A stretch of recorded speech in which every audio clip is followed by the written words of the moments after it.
While everyone appreciates a hot and hearty meal, we often take our food for granted. Without fear of contamination, we can enjoy our dinner, partly because we know that thanks to food science and government regulations, that food is safe, clean, and healthful. But it wasn't always that way. 100 years ago, most of this food didn't exist. And without the technology to preserve food, most of it would have spoiled before it even got to the store shelf. Given the variety of foods and packages we have now, can you imagine that in the early 1800s, it took about 14 years to develop the basic method used in canning? Nicolas Appert invented canning back in 1809, still about 100 years before Louis Pasteur figured out that heat killed bacteria, the process known as pasteurization. Technology has done a lot in providing us with the food supply we have today. And food scientists around the world make it happen. As society and technology change, so do the regulations that govern the food supply in the United States.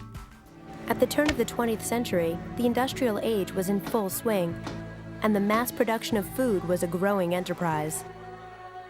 But many factories that processed and packaged foods were often filthy and unsanitary.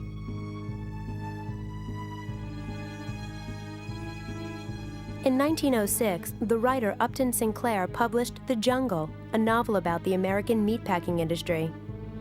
Sinclair's novel follows the story of a young immigrant working at a meatpacking plant in squalid conditions.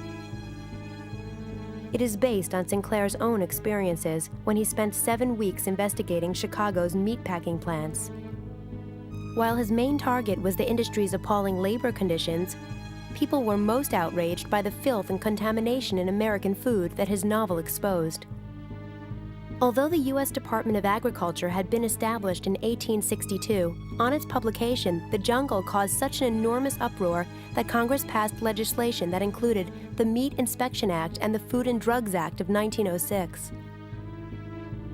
And the United States Department of Agriculture inspectors were put in every meat plant in the country, where they remain today. Many historians and scientists consider this legislation the beginning of laws that ensure the safety of our present food supply. This also led to the establishment of what we now know as the Food and Drug Administration. The FDA, along with USDA and several other government agencies, is responsible for protecting the public health by assuring the safety of the nation's human and animal food supply and a range of human and veterinary drugs. Over the decades, the growing demands for food hygiene, safety, and innovation have presented food scientists with new and exciting challenges. When television became common in American households in the 1950s, food scientists helped develop the technology for the famous TV dinner. TV dinners were developed after the food processing company, C.A. Swanson & Sons, encountered a storage problem following Thanksgiving one year. With too much turkey and not enough storage space, the company packed the meat in small portions and transported it in refrigerated trains across the United States. They packaged the food in compartmentalized aluminum trays, just like airline meals. The dinners were marketed to tie in with the nation's latest craze, television. Families could eat their segmented trays of turkey, potato, and buttered peas in front of their television sets. The company had a huge hit, and they sold millions of TV dinners to families who found them very convenient. Other technological advances have brought different challenges to food science. Astronauts eat food aboard the space shuttle that food scientists, dietitians, and engineers help research and develop. They work out the best way to process, preserve, and package different types of food while keeping it as nutritious, varied, and tasty as possible.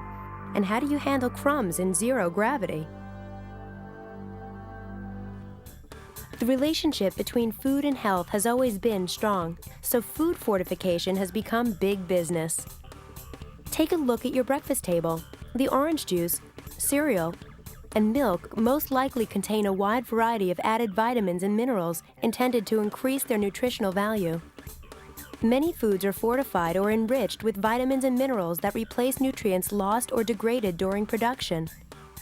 While we have an abundant food supply in the U.S., Other parts of the world have fewer food choices, which can limit their intake of important nutrients and create serious health consequences.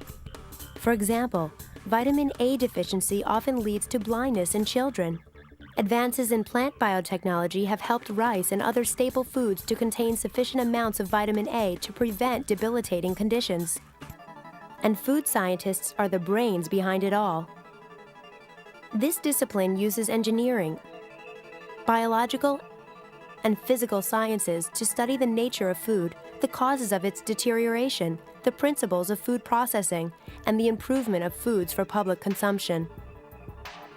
Food technology involves the application of food science to the selection, preservation, processing, packaging, distribution, and use of safe, nutritious, and wholesome food. It can take a lot of effort to get food to your table. These oranges are picked in Florida, shipped to a processing plant, pressed, packaged, and shipped to the stores as orange juice. The whole process takes more than just creativity or a healthy appetite. It takes science.